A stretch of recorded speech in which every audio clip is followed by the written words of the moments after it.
Hi, morons. How's it going? so, welcome to This Week in Mormons. We're still using that term, I think. It's great to have all of you here this week. I am the erstwhile host of this show and founder of This Week in Mormons, and I'm back for this week. My name is Jeff Openshaw. And I'm Jared Gillens, erstwhile Yes, you are. rotating occasional co-host. So Erstwhile everything. There's the name of the episode. Yep. Erstwhile podcast. Let's hope not, folks. So nice to be back with you. When did we last do it? What did we do? Jared, was it December or January or something? It's been a while. We did this last time. It's been a while. I don't know. It's been a few months. Anyway, so Kurt, thanks for having us back. Everyone, I'm sorry I called you morons, but I've always thinking of inventive ways to kick off the show, and I don't think I've ever said that across. And Jeff's been episodes, having a week, so I've been having a bit of a week. I was telling Jared, I was like, either this show, this episode will be kind of like a nice soothing. It'll be a nice soothing balm to me, a nice distraction from some of the stresses of the week, or I'm just gonna just take it out on all of you. I'm just gonna just reflect, just put it. We all on know you. Jeff to be a very abusive type, so brace yourselves. That's me. Hey, amen to me and all my. If this gets me out of my calling, that's okay then. Anything to get me out of my calling. Saying that publicly, it's only about 3 months till the bishop gets released, folks. So it's crunch time. Either I am thanked for my service as a counselor and they send me on my merry way. That's the hope. But I mean, Jared, I don't know if you dealt with this when you were in the bishopric because you guys moved before that. I think they did a reorganization. But was it ever in the back of your mind knowing, like, if I'm here when the bishop gets released, like, at minimum, you're on a list. At minimum, you're going to be discussed, even if it's for 30 seconds. Like, you're at least on that sheet of paper for people to talk about. I know what you're talking about, but I didn't experience that because I asked to be released because I was pursuing a career in seminaries and institutes at that time. Oh, I forgot. And so I needed. I was at a point in that pre-service process where I needed to have a seminary teaching calling for, not only from my own experience, but to apply the things that they were teaching me as far as teaching methods and stuff like that. But also, I needed to be observed, and so so I was sad because I really loved the bishopric that I served in. They were a great group, but then I was like, hey, I'm pursuing this career, which, after 2 years of pre-service and hard effort, I did not pan out to be a career and never will, because those monster current policy is that if you did the process once, you can never do it again. So is that for real? Yeah, and they actually changed that. We preach repentance and second chances, everyone. No, the idea is it is a high demand job. There's a lot of people that want to work in seminaries and institutes. And so it used to be and they changed this like a year or two before I got into it, but it used to be that you could kind of flunk out or not be chosen or whatever. And then you could just re-enroll and hope. Is this the sad, Incredible Hulk music? This is that sad piano thing that's just there. Anyway, so they changed the policy before I started into the system, and I made it to the end. I was at the point where I was going to get an offer letter or not, and I got not. So I can't believe they would not want you. I mean, I know it's heavy demand, but you're not going to find you're genuinely not going to find as many people who are as thoughtful and well-read and educated and considerate about what they're doing than you. It's not to denigrate any of the other wonderful people who enter that system, but I appreciate that. But I mean, there's more. I mean, and to me, I think having gospel knowledge and having teaching skills are the top things that I was really thinking those were my assets. But on top of that, not to say I wasn't good at this too, but kind of really the main thing they're looking for is how you engage with the youth. That's the top criteria. And then it's teaching skills. And then all that matters is you're cool and memeable and that's all that matters. We could talk about we could talk about some famous examples of that, but we have on this show. Anyway, but so it is in that order. By the way, 1, how do you engage with the youth? 2, how good are you at teaching, especially the method that they want you to use of teaching? And then 3rd is, you have some gospel knowledge. You you can you know how to use good resources to do research. And anyway, Yeah, so it's essentially how well can you fellowship Right. and keep these But kids the other active thing through too, high it's kind of school? like That's the there's a like joining the foreign service or even applying to a state bar. Like there are a certain number of slots Mhm. every year, Yeah, um, sure, and it yeah. changes every year, and it's mostly based on okay, how much has seminaries and institutes expanded? Are there new high schools that need seminary teachers, whatever? But and also it's how many people have retired.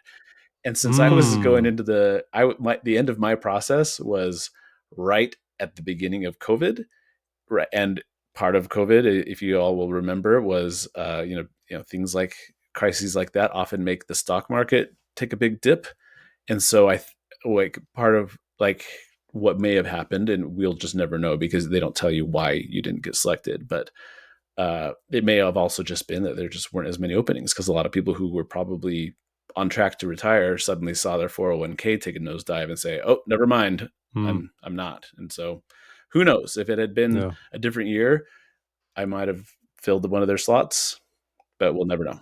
Do you think the, almost net zero rate of, like, church growth rate, the rate of replacement we have in the US? I mean, I know it keeps things kinda static in a sense, right? Like, I mean, I don't know how much growth we're getting in I'm that not sure case, because again, and like with just it's not new just about church growth; it's also about community growth. Like I said, so if like Yeah, if a Idaho Falls builds another high school, or if you know whatever Kaysville, Utah builds another high school, whatever, exactly. and they build a new seminary building, well, you need to fill that with seminary teachers. So it's Now, obviously, you wanted to make this a profession, so this might be you might be the wrong person to ask, but release time seminary, I mean, are we cool with this? um, I understand. I've read a lot about the pros and cons, and you and I did not grow up in the quote unquote Zion area of we were outside of the Jello Belt, and so we did The Jello belts. early morning, correct? Yep, 6 Yeah, so AM. that's the thing. I Yeah.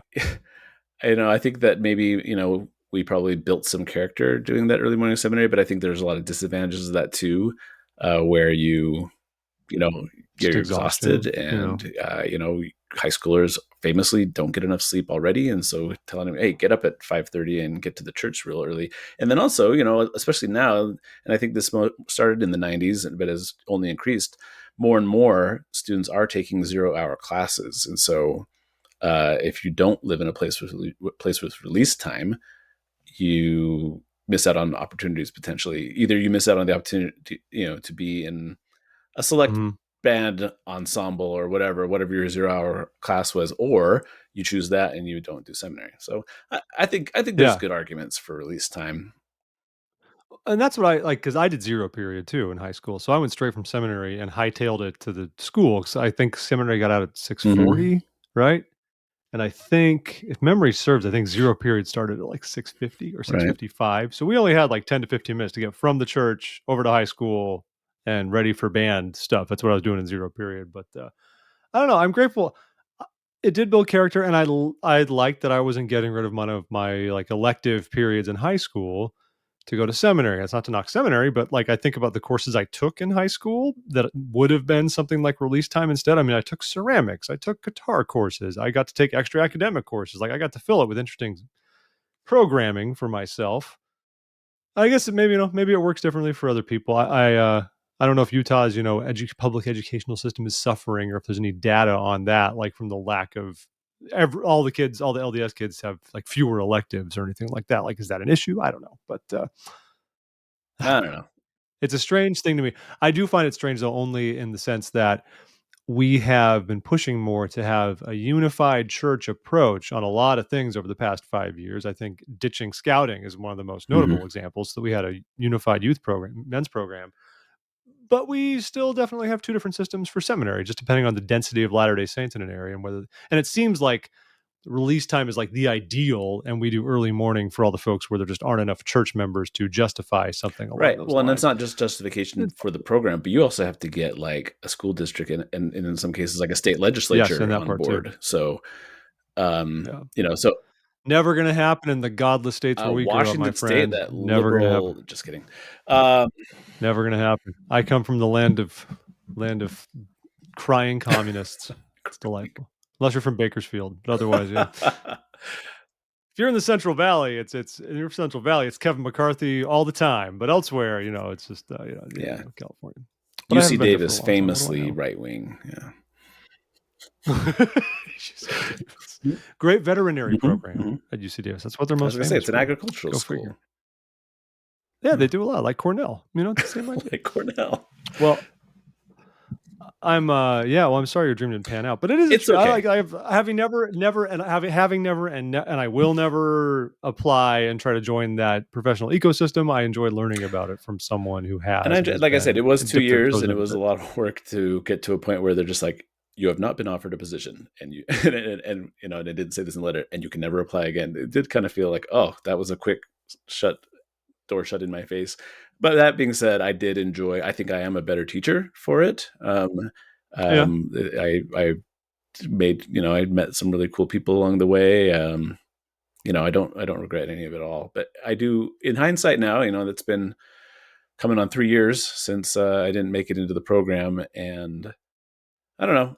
There's a part of me that's kind of thinks that was for the best. Like maybe that would have taken my life on a different path that might not have worked as well. And I'm grateful to The be where I Lord am. has good Yeah. things for you. Yes. Yes. Yes. Exactly, sir. Exactly. Well, that's cool, man. Good updates. I'm going to Do dive it. in here to one of my I love this story because I have lived it. Now, you might have seen this in your awards. The Church News finally dropped an article about it today, the day we're recording here on Friday. But it actually happened about 2 weeks ago. So a letter came out to church leaders over at the letters portal and this and that. But an update went out to the Gospel Library app. As long as you have version 6.5 or newer, and most of your auto updates should have happened by that point. Like when this came out, I looked in the app and I was not there yet. I actually had to You wait a might have day to and mine updated uninstall and then or force an update. reinstall. Yeah. Something like that. But these updates are very cool because there's a bunch of new experiences in the Gospel Library app, and it's designed to kind of get the word all unified on the same page. And there's a few of these. So the main one I want to talk about, I'm actually going to jump around in purpose, but the main one I was excited about: sacrament meeting hymn numbers. Okay, so now members of the bishopric or others who have a relevant calling along those lines can go to the app and go down to callings. And if you have a music related calling, you can actually input the hymns that'll be coming up for your sacrament meeting. And there it says, opening hymn, it lays out opening hymn, sacrament hymn, other, like if you're doing an intermediate hymn, closing hymn. And you can even add more than that. If for some reason, if you're doing a meeting with more music, then, more power to you. You can, and you can type them by number, puts them in there, yada, yada, yada.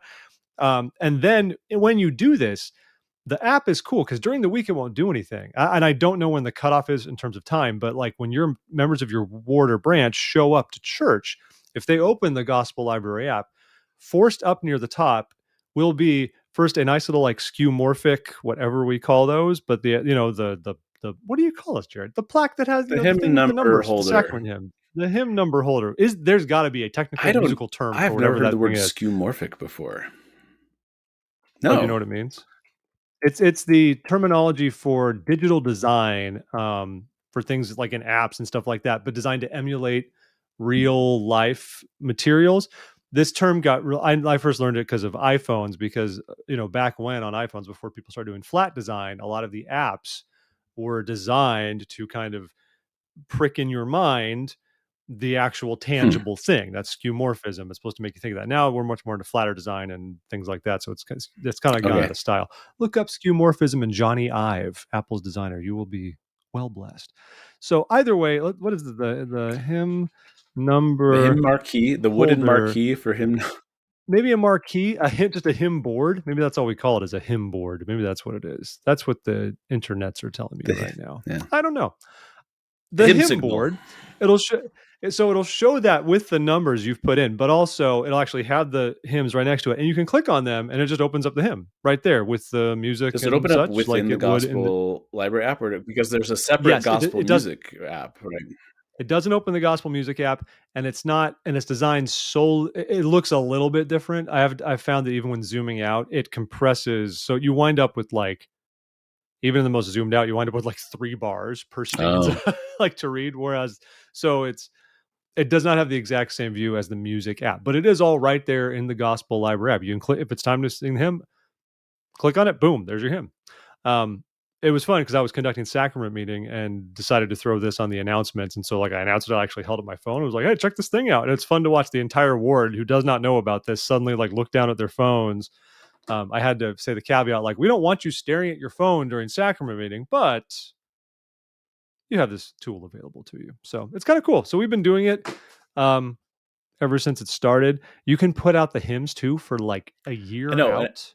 You're not just limited to the week I you're read in. You that can and I plan as thought, far in like, advance as you who is want, basically. planning? And then I don't know, maybe it's just like, oh, we know we're going to sing this at Easter or something like that. But it's still like, who, Yeah. like I think ward music uh, coordinators are like, the day before going, oh, I got to let the bishopric know what hymns I've decided we're going to sing.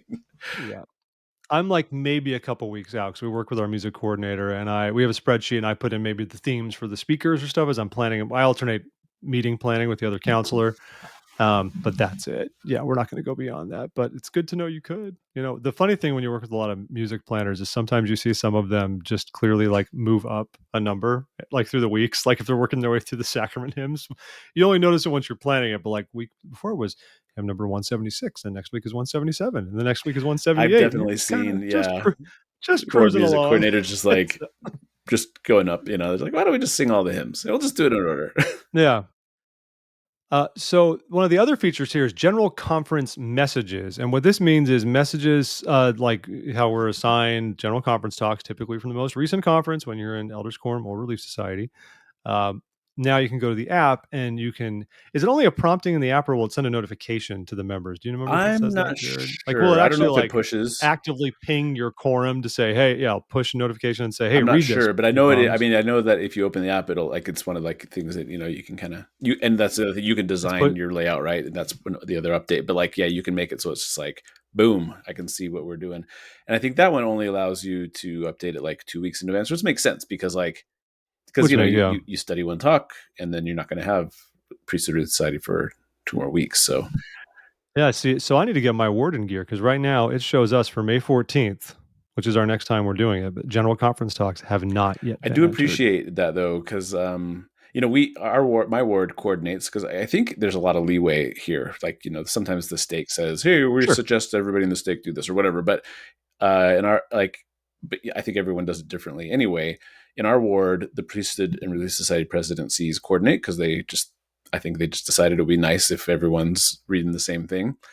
But like almost every other week, I have to go say, "Hey, Kelsey, what do you what are you reading for Relief Society?" Because like the Elders Quorum, they're great in so many ways. Our presidency, I love them, but they've been not consistent, and so Don't you love how well we fulfill the stereotype like right. consistently, But the last few weeks, just no matter where you are? I didn't mean to like super call them out, like, but I just brought it up, in the beginning of Elders Quorum a few weeks ago, and it's just like, hey, can we be better at this? And the president kind of flushed and was like, I know I'm really bad at that. I'm so sorry. And like since then, they've been doing a good job of announcing it Yeah. and letting us know at least a week ahead of time. But I'm really grateful for this feature. And last week in Elders Quorum, they actually said, hey, this is a new feature in the app, and we're going to start using that, and we're going to be really good, and blah blah blah. And and if the Relief Society is putting it in, like I think I don't know. I don't know if they can put it in for both of us, but for both groups. But Oh anyway, yeah. But if they yeah, do, it's cool. It's cool. And then there's also like new display options. Just you can customize adjust it. your font size and a little more colors, text customizations, things Do you like remember that. this was like 3 or 4 years ago? But some rogue developer pushed when they pushed an update for the Gospel Library app, and you Okay, could I'm change your remembering stuff now. icon, and and somebody Oh had yeah, like put I in remember a that. Lego Moroni Yes. icon, and it lasted for like 2 days, and then the church like pushed another update, and it went away. But I remember when they were like, "You can I customize your think we layout." I was wrote. like, "Oh, are they bringing Lego Moroni icon back?" I think we wrote an article about this, but I don't Anyway, remember way I back think somebody when. probably lost their job over that because yeah. Okay, this happened not that long ago. This was in Okay, yeah, it was 2019, close 3 years ago. and it 4 says years. the article we wrote says in which church app developers embrace their inner Konami code. So, because basically you had to do a whole like swipe up left, Mm-hmm. do a whole like thing, and you unlocked Easter eggs to get all sorts of different, Moroni like icons. How funny! I remember this. I This know, is but like great. remember, like it was only there for like 2 or 3 days, and the church was like, "Nope." Yeah. So it was obviously not sanctioned. Bless them. They should have stuck with it. I know. That's cool. Anyway, love to hear from all of you if any of you are using these new app features and how it's working out. Especially, like, does it make a difference in your lessons? Are people more prepared? Are they reading the talks? Be good to know. Be curious. One thing I am curious about with this: do we? Do you feel like the church is going to slowly abandon the Gospel Living app? It was much ballyhooed back when it came out. I'm not saying these are exact fits for it. You know, it's hymns, it's conference talks, things we Right. don't completely find there, but you do find content in Gospel Library. But I feel like Gospel Library's one main feature is the circles feature, You mean which Gospel Living, not Gospel isn't Library? Yeah. Yeah. Gospel Living. I'm sorry, did I say Gospel Yeah. Library the whole time? The Gospel Living app, which has the circles, which are limited and you can kind of customize them. And of Well, course, a lot of wasn't it people don't use also them and this and when that. they rolled it out? Wasn't it also touted because it was like it came out? I want to say around the same time that the youth and children program changed. From scouting to the new. I think we just call it youth and children, or children youth or whatever. Something But like that, like, yeah. and so I think one of the other big things that they were trying to encourage all the youth who had phones to download it because it was a place where they could set and track their goals. And then, Yes. yeah, and that was part of the idea of circles. The circles was so you had a mode of communication that wasn't like text based or email or whatever, that you could just use the app and have leaders communicating with parents and youth and children. But also, if you were like had set a goal that you wanted your youth leader to follow up on, that was also something that was viewable and interactable Mhm. within those with those circles. And so, I mean, yeah, I mean, gospel living, I think in a for a lot of people, the people who are at least are aware or who want to use it have been using it as sort of a rough kind of communication app. That's what I was wondering, like, do you feel like it's got decent I don't adoption? I have know. no I idea what don't. the use rates are. I feel like zeitgeisty, I don't get much of a feel that people are using it. It always seems pretty When I was in forced Virginia, when leaders are I like, know that some people were using it for communication and for goal setting. but it was also new Yeah, then and and where I shiny, am and so, yeah. in Idaho now, like I never hear anybody bring up that app. And I'm in a primary calling now. My wife and I and another couple, we're over all the activity day boys, which is really fun. Yeah, That's but kinda fun. like we just text and sometimes email occasionally, but it's mostly just text message. And like nobody's ever said, "Hey, why don't we use the Gospel Living Act? Let's create some circles." Like I totally even forgot about it until we started talking about it. Talking about it right Right. now.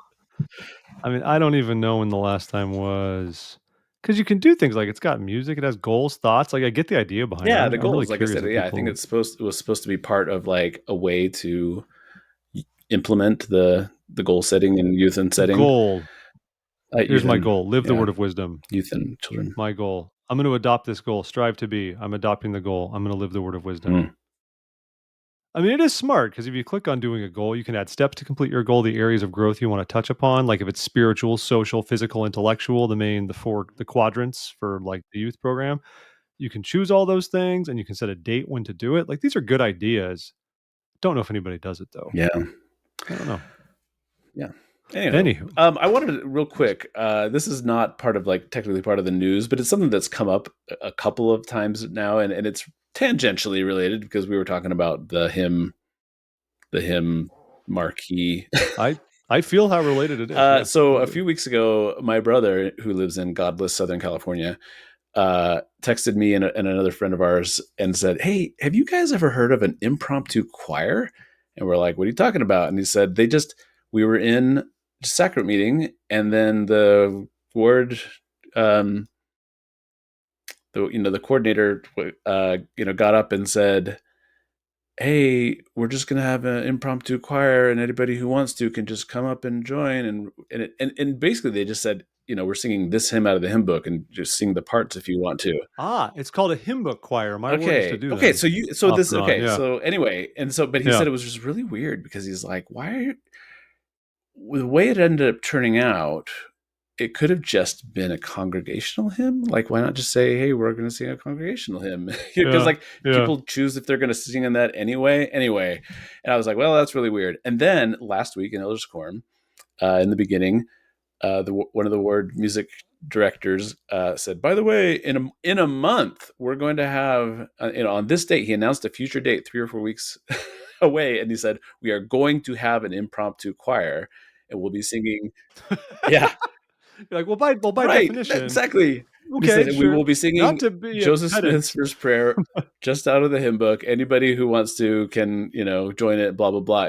Almost the same thing. But instead of announcing it like right there in sacrament meeting, he announced it like three to 4 weeks ahead of time. And then somebody asked, "Hey, so are we going to have any rehearsals?" He's like, "No. If you want to rehearse, you can come over to my house and we can sing together," or something like that. Or, his wife's I think, no, his wife's not the organist, but like they both, they switch off to directing the music anyway.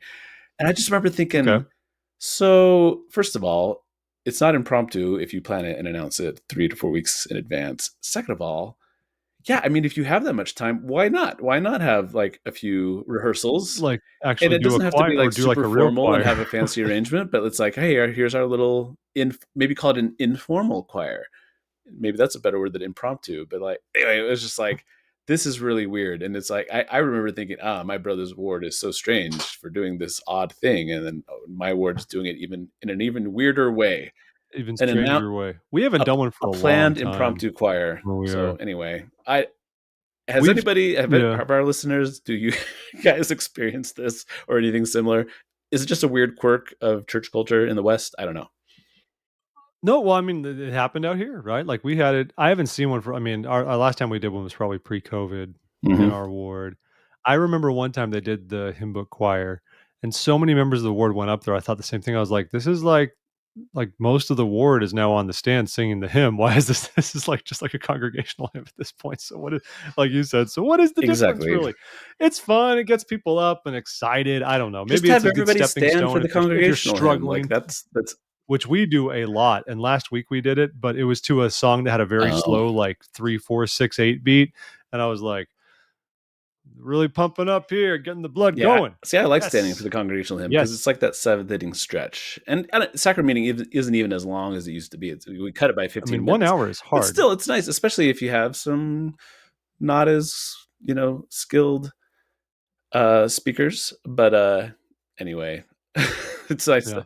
By the way, I am, if I may, a brief digression. So we had Easter, of course, and it was my month to plan. So I planned our Easter program, and I was trying to do something like just something noteworthy, something out of the box. And our program wound up, of course, we had no second hour on Easter, Mhm. right? And but our, our Easter program wound up running for 20 minutes over. I increased our program by 33% in length on Jeff, accident. can I Not do my something? fault. I, I I was need to do ambitious. something a I was too little ambitious. unorthodox. I need. You're gonna go take a Well, my call. wife apparently is locked out of the house, and I'm down in the basement. I need to run up. I need to run up All and let right. her in. All We can right. hit All right. pause. This is gonna mess You up. can edit this It's out. gonna just keep. It's not my job to edit it out anymore. I don't do Well, that. I'll be You right back. just I'll go be right back. talk, and I will vamp to the people. So let me tell all of you about the capital cities of Central Asian republics. Okay, you start with Kazakhstan. Everyone, yes, Kazakhstan, the large one that you've seen there. You might have called it Kazakhstan, like I did when I was a boy, which was a mistake. I recall being thrilled one when was it? Christmas of 1991, 1992, and my grandparents got me a brand new National Geographic Atlas. And the Soviet Union by then had fallen apart, and all these new countries showed up on that map. Kazakhstan fascinated me. This very large country, almost bordering Mongolia, but not quite. Almost. Well, anyway, its capital city was Almaty, close to the border with Kyrgyzstan in the mountains, but now its capital is Astana. It's had a bunch of other goofy names. It was even called Nur Sultan, named after the boss. But it's Astana once more, a master planned city. Haven't been myself. I hear good things. Now, elsewhere, we can move to different countries, for example. Kyrgyzstan, once one of the better pseudo democracies in the region. Its capital, of course, is Bishkek, as you all know. Tajikistan, being the interesting country that it is, only interesting because the Central Asian republics, the five, are four of them are Turkic, but the Tajiks are actually essentially a more Persian people. Okay, and the language they speak, Tajik, is basically essentially Farsi, more or less the same thing they speak in Afghanistan, parts of Iran, all that kind of thing. Rounding out, of course, where we're going, we've got Uzbekistan, which is populated by both Uzbeks and Tajiks, depending on where you are. But its capital is Tashkent, home of the only high-speed rail line in Central Asia. And finishing us up, folks, we have the wonderful world of Turkmenistan, which has such a ruler that they not only read the Quran, they have additional scripture created by their president that they can read there. and it's a good time. Sorry, Jared, everyone left, so I just started briefing them on just giving a nice primer on just the I Central was Asian going to say, I republics. I can't thought believe you everyone would care decided about to that. dive into ethnogeography after I left, when clearly this is It's something I'm literally very interested in. it's the first thing that popped in my head. I couldn't help myself. That's what happened. So anyway, we can move on, but I was going to say my Easter program was like comically too long. I tried to be really ambitious. I had like some youth speakers read scriptures. I was trying to kind of set the scene for Christ's start of his ministry. We had, because you can do what you want, we had a talk before we even did the sacrament. I had someone speak and give a talk like on the Last Supper and the nature of the sacrament, and then we did the sacrament, and then we did some other talks. Some people spoke longer than needed because with all that stuff, it was like, no, adults, like literally give a 4-minute talk. This is all we need for this kind of thing. It went very long. I never heard anything, but it did crack me up. And I don't know if you were there many, many, many years ago in our old stake that we were both in. And the newish stake president at the time, I think it was his first stake Mhm. conference. And I was at the Saturday evening session at the stake center. And we'd already gone like over 2 hours by that Oh. point. And he gets up and you think they're going to cut it off. And he's like, all right, well, next we're going to have a special music number by so and so and a talk by so and so and a talk by so and so. Danielle and her are like, oh, we're really doubling down here. We're just making like you expect Which him is to funny get because up and that say, was well, not the folks, norm for his presidency. Like, no, yeah, it happened. but the previous stake president, that was definitely his norm. He was not Yes. ashamed to say, well, I've got a few more things to say, so I'm going to take this meeting 20 minutes over. So this meeting went. I mean, I don't know I if you remember do. that one, No, but I know Danielle and I still exactly what you're talking remember it. We're about. like, oh boy, we're Yeah. just going for it. So my it was very similar for my Easter program when it was like at the hour, and they get up and like, all right, well, we're now going to have a special musical number, and then so a talk by so and so, and I could kind of see people in the war like, wait, are you serious? Like this is still going? I don't know if it was a good thing or a bad thing. You can carry on with the show now, Jared. You don't need me to keep Well, talking about these so we're things. going to go back So to Turkmenistan because like there's so much I want to know. Um, I want to go to that. What's that thing called? The Gates of Hell. That it's that pit of natural gas the Soviets lit on fire and it's oh never gone yeah, out. It's very cool looking. love it. So those Soviets always so thoughtful of other countries. I'm going to Romania in June, so I'm That's pumped about awesome. that. That Yeah, should be no, fun. I've heard great things Yeah. about Romania. I wanted to kind of do Yeah. another just sort of iffy segue. You had mentioned, as you were perusing your Gospel Living app, that you were going to set a goal to live the word of wisdom. Yeah, I wanted to really bad, but it's hard. I just ate brownies and ice cream before we Well, and started, so that's the day is over. relevant to another article that this is from the Religion News Service, which is Jana Reese's website that we often, we used to often reference it back when you ran. I believe you need to preface that with member and name only, Jana Reese. Thank you. Okay, let's be careful about this, Jared. Labels matter. Okay, No, thank you. I By the way, did you see Jana Reese is starting some podcast with like John DeLynn no. and who else? Oh yes, I mean, I saw that like and Patrick Mason was going to start a. oh yes, it's going to be the Mormon News Weekly with hosts Patrick Mason, Jana Reese, and John I didn't see that DeLynn. John DeLynn was on that. That's interesting. I would not have linked. I could kind of see Jen Reese and John DeLynn maybe, but like Patrick Mason with John DeLynn, like that seems a little odd to me. Here's to their credit, they own the domain mormonnews.com. Wow. It's hard to Yeah. miss that. I mean, credit where credit is due. I don't know who I'm going to have to see who owns that domain. This is a time to remind everyone that many years ago when we started this show, John DeLynn himself emailed us to say, "Hey, I've got the show. I wanted to do a thing about like Mormon news and blah blah blah, and I wanted to call it This Week in Mormonism and wanted to know how you'd feel about that and blah blah blah. And I promise I've had this idea forever." And we're like, "Okay, well, no, thank you. We will be upset." That is my interaction with John DeLynn. Also, I would just like to go on the record just saying that I do not subscribe to the public square whatever approach of like Public Square disappoints me. It started off better, and now it's just an apologetics and it's kind of thing. seems like it's got some good ties to DesNet. Anyway, I do not subscribe to the DesNet / Public Square methodology of trying to label and categorize members based on what our perception of their activity Okay. or whatever. So you're saying I shouldn't say member and name only, Jana Reese? Is that what you're? It also doesn't work as well as redact. Rhino. You can't say a Mino. Mormon in name only. Well, so member. I mean, Mino. But Should we rhino is Mormon and like name only? it's a good acronym because it I sounds like an know, of animal course. in the African I savannah. get But that. Mino, what is that anyway? Like a I minor don't know. bird? Anyway. Minor bird. It's the closest thing. We're gonna start calling Jack Mormon's minor birds, and no one's gonna know why. So Anyway, Continue, this Jared. has been a really fun transition into this post. We've wasted like 10 minutes There's of pauses. a guest post in Religion News Service by a registered nurse named Cindy Sanford. And she is contending that most Latter-day Saints in the United States, she qualifies, do not follow the word of wisdom.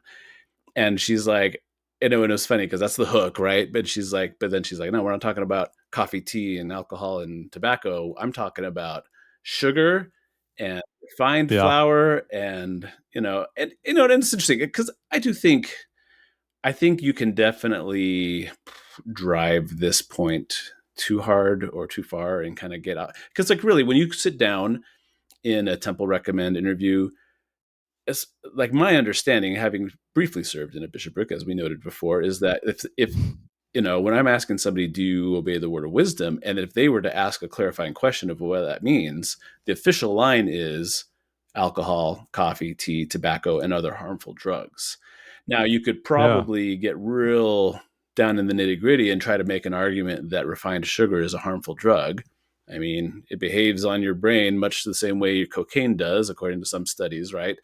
But yeah, so like technically, by the letter of the law, you're not abusing the word of wisdom by eating a lot of refined sugar and flour desserts. But she makes some good points that like really the overall message and purpose of the word of wisdom is to help us care for our bodies, to help us live in a better quality of life.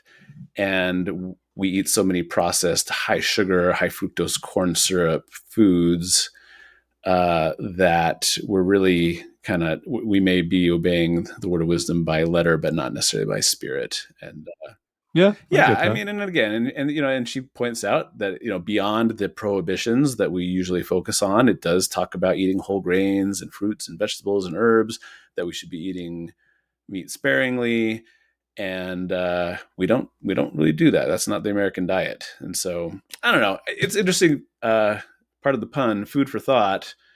And I think it's worth reading. Like I said, I think you can overstate and overemphasize some of these things, but I do definitely agree overall with this idea that we need to be careful about what we put in our bodies, and we need to be mindful that we have an obligation to care for ourselves, and most of us have an obligation to others as well. And if we're not in good health, and if we're not doing our best to keep ourselves in good health, we could be letting down people who depend on us.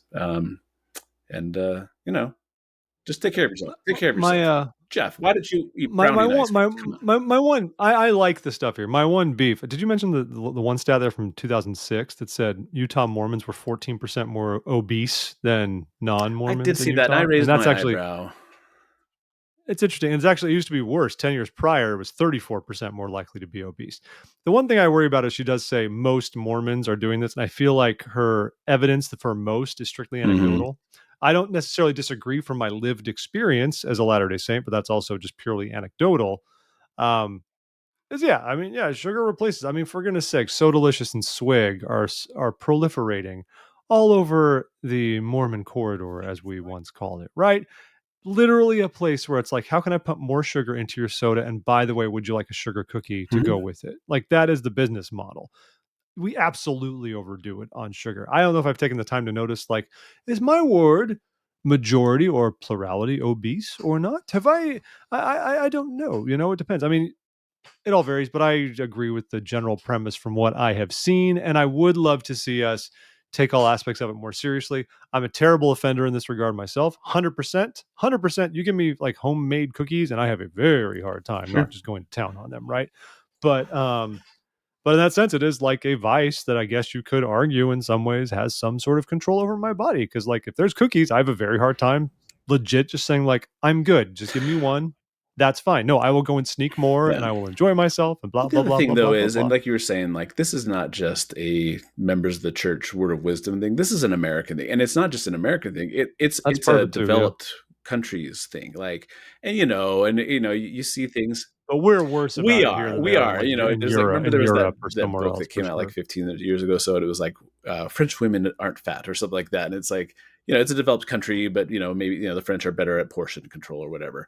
but it still is very much like a where if you live in a place of the world where you have grocery stores that are always stocked, chances are that they are always stocked with products that have refined, ingredients in them that act like cocaine in your brain. I listened to a podcast recently, and it was an interview with an author, a researcher. He was a scientist named Stefan Guynet, and he wrote a book in 2017 called The Hungry Brain. And his whole point was that like our brains weren't made to process things like this. So like when you present the brain with refined flours and sugars and all sorts of these just really delectable things that are processed to the point it with the point of making people crave and want them, we are, it's very easy to fall victim. And so that's why we're seeing more and more people going through bariatric surgery. We see the rise of, treatments like Ozempic, Wegovy, Munjala, I think is the other one.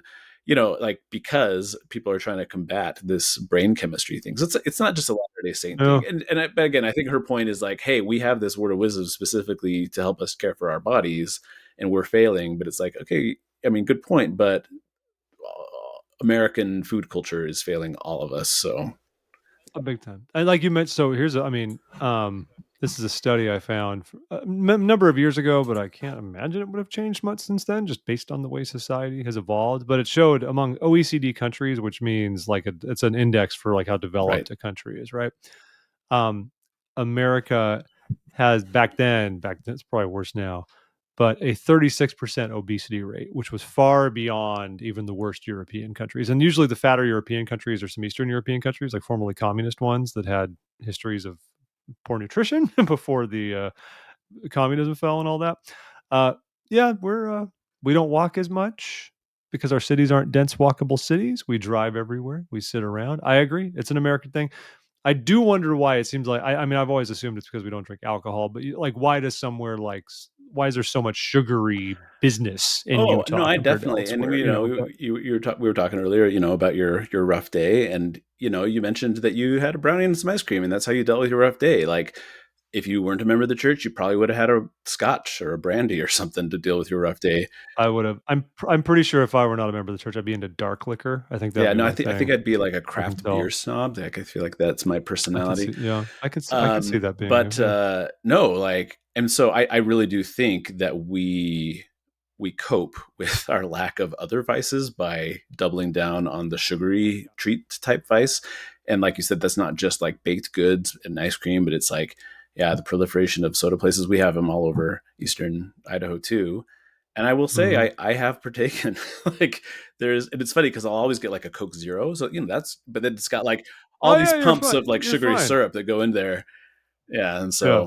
so, anyway, it's rough. It's hard. I mean, it's galling because I'm not a stranger to enjoying a soda, right? Like a regular Coke or Dr. Pepper. But when you look at how many grams of sugar are actually in one of those, it's Yeah. insane. It's absolutely No, like I insane. can And like tell a when as soon as I take can, my first sip, it it's lights up crazy. all these wonderful areas of my brain. It's great. I do think so. Speaking about obesity in America, I would love to see a study on this. If anyone has one, because I'm sure you do. Why wouldn't you, listeners of this podcast?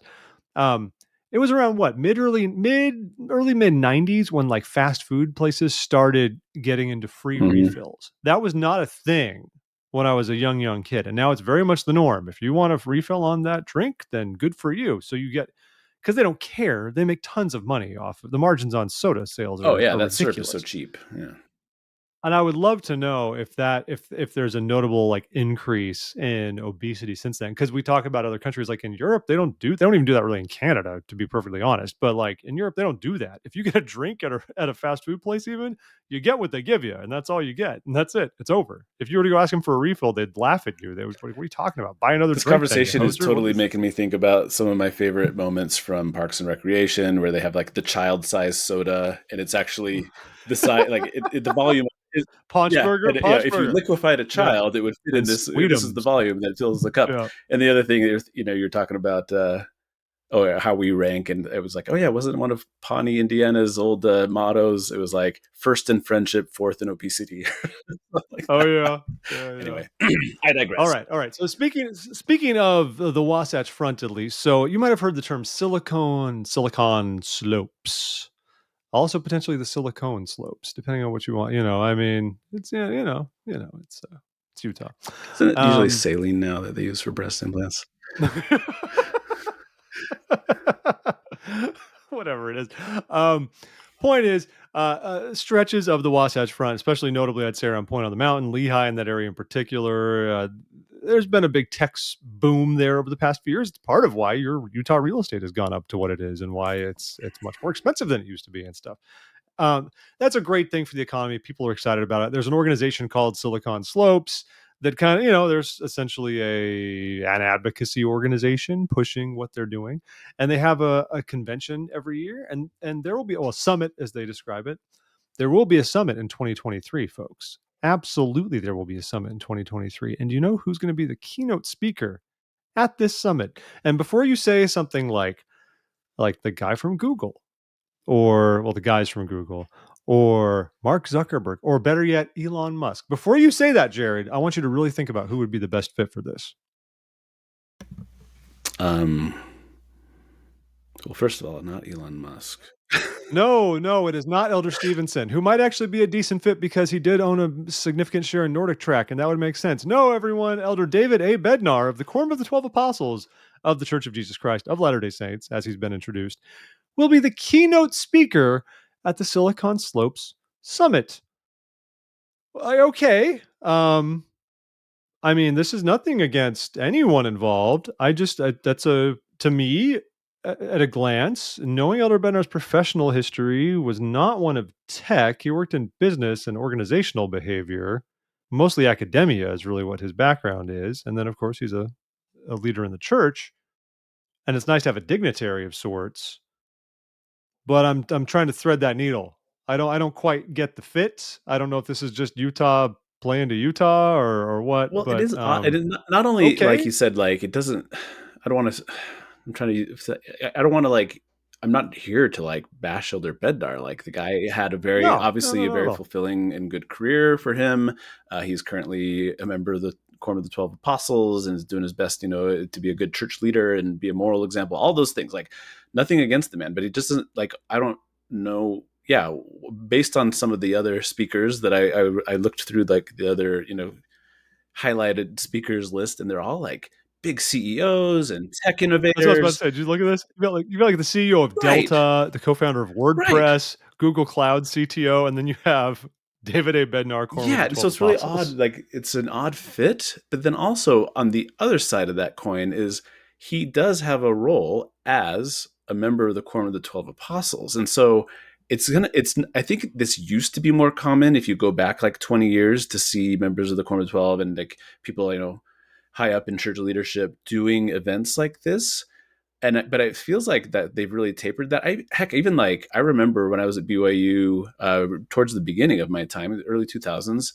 I remember attending every year the Provo does the Provo Freedom Festival, and as their 4th of Absolutely. July, and there's a 5K, Yes. 10K race. It culminates in the Stadium of Fire, There's a stadium with right? fire, It's a of big concert fire, and fireworks show that they burning do in stadium, Elijah, the whole right in deal. the Yeah. LaVelle Edwards Stadium. Yeah, Yeah. but then there's always a fireside as well. And when I went the first year that I went, Richard G. Scott was the keynote speaker at that fireside. But that is a Well, hang on, fireside. but I mean, then that's and a then the it's a next year, I think it fireside. was another like I don't remember if it was an apostle. It might have been a 70. But then after that, never again did they have like a church leadership Hmm. person there. And I never like heard an official, but like what was kind of like gathered to with people I talked with was that that it's like, well, this isn't really a role for an apostle to be speaking at this municipal event kind of a thing. Like it's not a church event, it's a Provo event. I don't know. I mean, so it seemed like they were kind of trying to separate out like that role. He's a church leader, not a municipal or a state or a business leader or whatever. So it's just kind of odd to me that like, especially again, there was a lot of blowback about who was it? Was it Elder Stevenson that had like it was like seated on a board of directors? Elder Stevenson was on the board of essentially the parent company of Nordic Track, and the church was allowing him to Right, continue but then there in was a lot that of role as a blowback, and then special unrelated to the exception. Yeah, blowback, he stepped down from that role, or like took an yeah. emeritus status for that role or Because they were something. going to have an IP. They were going to have an IPO, and he stood to become a borderline billionaire, depending on how high it Right, which went from the and it seemed IPO. like, you know, Oh there yeah. could be arguably some conflicts of interest with that, and anyway, so it just is interesting to me after that. It's not a conflict to have free gym equipment at the church administration building, Jared. It's a perk. It's a Everyone's just perk like along with the plastic bottles everyone's combating crushing in the that Utah cafeteria. obesity, We everyone don't doing their in place cross country skiing. Yeah, no, If you go to President actually, I would not put it beyond President Nelson to be, like, the first church leader to have, like, a folding treadmill and a standing desk in he's his got like office. one of I those would say lap that. pools that, you know, that does like the flow of water that you swim against. Yeah, he's like Yeah, just embedded in the floor of his office.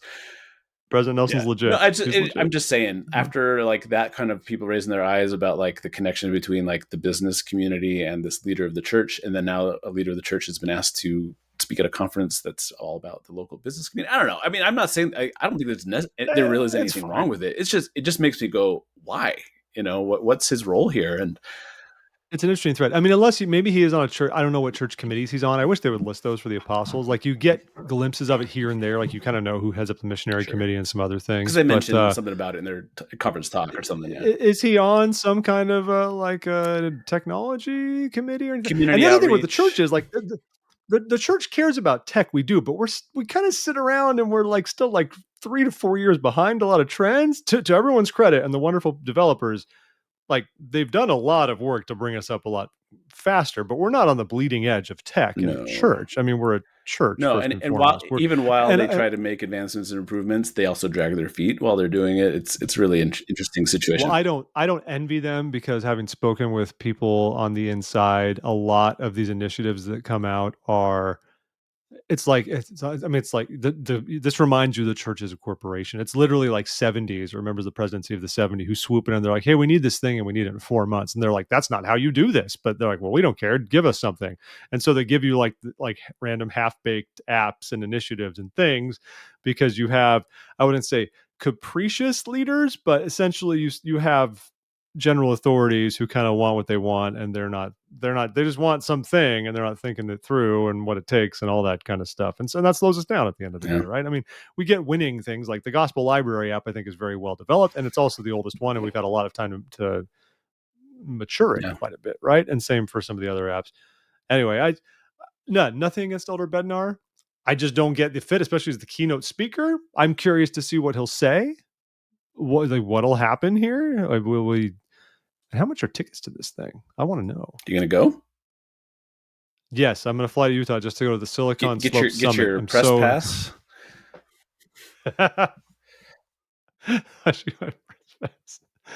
to purchase tickets, visit here. Register now. Oh, I have to sign an email just to register. Well, no, I'm not going to do it. They're trying to hide how much it costs Mm, from me. Anyway, we're not the only ones who are perplexed. A lot of social media. I mean, there were reactions from like faithful members who are just kind of like, okay, I don't get it. There are, of course, many in the ex-Mormon community who are about the whole yeah, thing and about the the conflation of business and church in Utah and that kind of I mean stuff. it's But weird, but whatever. no, Yeah. that's what he said. Yeah, it's fine. Um, let's segue. This is a better segue. Speaking of Elder Bednar, he recently gave an interview in which he was talking about temples, and it was like, you know, overall Sorry, I very love nice. this one. What was the title of this article? It's the Church News. Uh, It's literally Elder David Air oh yeah, Bednar. Elder Oh, David this the Bednar church. on Latter Day Saint temples and the power of godliness that comes through covenants and ordinances. No. There's a headline somewhere else where it says the thing we're going to talk. Oh, it says it in the In the subheading subheading, right yeah, there in the but H2. yeah. So anyway, he was you know, talking about temples, and it's a really nice interview. And then, but the part that kind of caught our collective eye here is that he get, and this is not the first time that either he or another high level. I'm pretty sure it was him though, because he's the one who likes to like really get on these semantic horses. But he's like, he told us, you know, there are no small temples, like, and he's like, and you know, and his point is to say, you know, it doesn't matter the size of the building, we're all making the same covenants, the same power is accessible to everybody, whether, you know, regardless of the design of the building. And so, you know, and it's interesting because, you know, literally there are temples that are smaller than others, and and you could be justified in referring to them as small temples because they're not large big temples. And anyway, but he really pushes back against using that terminology, and you know, and again, and I get the point he's trying to make, but it was funny because later on in the interview he starts talking about building multiple temples. So the interview asks about mentions that President Nelson announced 4 temples for Mexico City. And so he's talking about that, and he says, so if we take, for example, the Mexico City, we have a very substantial house of the Lord in Mexico City. But given the traffic concerns, given the distances that people travel, even if you live in Mexico City, it can take many hours to get to the temple. And you cannot build a temple large enough to address that capacity. So if you simply have fewer large temples, and so he says large temples, which again, by logic, if there are large temples, and he can acknowledge that, would there not also, Jeff, be medium and perhaps small temples? Anyway, and I dare say there could even be average temples well, if then you he find gives out a the average square parenthetical footage. and says, Well, "I will not use small, different models of temples." diminutive Yeah, or insubstantial temples. Let's I call them just kind of insubstantial. chuckled because like he kind of stepped on his own toe there by saying there's no such thing Yeah, as a small temple, but then later on he's like, well, there's these large temples. Wait a minute, no, I can't say large temples. Different model, different designs. And it's like, okay, again, I get what he's trying to say, and I agree. No matter where you live, no matter what temple you have access to, whether it's large or small, whether it has a cafeteria and a laundry or not, I guess none of them have cafeterias anymore. no, or yeah, or in laundry is really going out Yeah, the but window too. But whether regardless of how many ceiling rooms and how many ordinance rooms there are in your temple, or if you have a single room that is convertible between ordinance and ceiling room, it doesn't matter. All the ordinances are the same. Everyone draws upon the powers of heaven and can receive the gifts of godliness within those walls. Point taken. 100% true. But on the other hand, there are 100% some true. temples that are small. Yeah, it's okay. Like if physically there, it's funny too because I feel like the question from Sarah Jane Weaver, this feels like the kind of thing that they teed up so he could give that Right. answer. Because she says like, "Well, hey, we were talking about the Washington D.C. temple. The open house was about a year ago right now. Um, this sort of epic symbol on the Beltway in the nation's capital for so many years, because not too long after you participated in that temple, which is so big and prominent, you were assigned to go to Guam and dedicate a temple there. And can you compare and contrast those two temples and talk to us about this idea that as we get more and more temples, they are going to be different in size and design? Like that. That's a strange question to ask in a vacuum as a Mm-hmm. journalist. Like this feels like it was clearly pre-done. And they said, sure. So let me make the obvious point. There's a small temple. There is no small temple. Yada yada yada. But I'm Like, what with is you. he I going to mean, say? Well, yes, the one in Guam is smaller because the people who live in Guam don't deserve the same blessings. I mean, come on. yeah. But there's ways you could say it could be like, well, it's a different thing. The Washington D.C. temple, don't want to use the word relic, but it is a symbol of a time when it was the only temple east of the Rocky Right. Mountains in the Yeah, entire it needed church, to and be it a served that big entire part of the capacity. country. Yeah. Huge temple for massive capacity. I mean, that's why, like, even right now that it's been rededicated, it's barely open on some days because they just don't have the need. And now that the Richmond temple is about to get dedicated, they're going to. So Philly already took a big chunk of our stakes, and then Richmond's taking our stakes. Now that new temple in Winchester, of all places, is going to take a handful of stakes away as well. And basically, the Washington D.C. temple is going to be really just the Washington D.C. temple. It is going to be D.C. and Maryland and Northern Virginia, and that's like all it's going to cover. And quite frankly, we probably don't need a temple that Right. large anymore to do it, and that's okay. Like it's good because we're building more temples. And you could say, yeah, the temple is huge and it served a purpose for so many saints, and it's wonderful. We can build more temples close by, near and far. It's wonderful. We can build temples that are smaller to reach corners of the world so Latter-day Saints can have the ordinances. And that's the whole point of it. There's ways to say it, but he likes the turn of He does. phrase. This whole thing did kind of have echoes of the like there's no gay members of the church thing that happened a handful of years ago. I mean, I don't know how you don't think of this when you see that headline. And for anyone who missed that, it was a sit down with his wife or something. Like I don't remember what they were being interviewed for.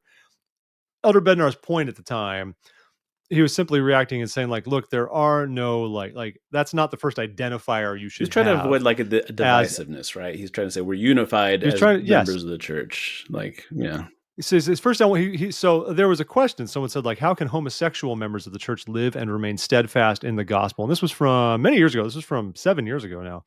Um, he said, well, first, I want to change the question. There are no homosexual members of the church. We are not defined by sexual attraction. We are not defined by sexual behavior. We are sons and daughters of God, and all of us have different challenges in the flesh. Challenge is an interesting word to use in this context. Simply being attracted to someone of the same gender is not a sin. So, yeah, his whole point is just saying no divisiveness. We're sons and daughters of God. Let's not try to use labels to put wedges there. we could argue about whether that was like an effective way to get that message across or not. But there's echoes of this in this small temple thing. Yeah, Different and again, like I said, subject matter I for do sure. think But he likes to get on a little bit of a semantic horse here and there and write it. But yeah, I mean, there obviously are but is it a white horse? it It's a is, white horse but he's there riding. obviously are Gotta be clear. homosexual members of the church, just like there are white members of the church and black members of the church, and there are members of the church who prefer the Beatles, and there are members of the church who prefer the Rolling Stones, and we can still be united Yes. under one, thing. And there are temples that are big and small. There are Right, temples that are only one story. There are temples that are right, two stories. There are temples that have basements. There are yeah, temples that don't have basements. There are temples with two baptistries coming up. There are those that don't. yeah.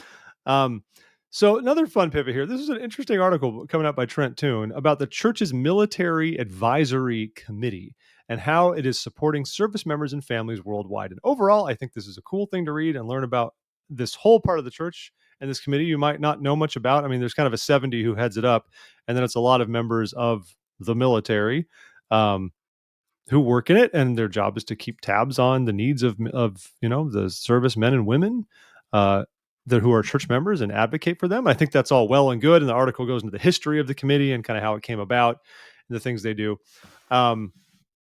I mean, I don't think I'm missing anything there. I think it's cool. It's great. It's great that this exists and there's a resource. I love learning about some of the little niche committees we have in the church and the things that they do, absolutely, and how they help look out for our church members worldwide. Because, of course, being in the military is a different career.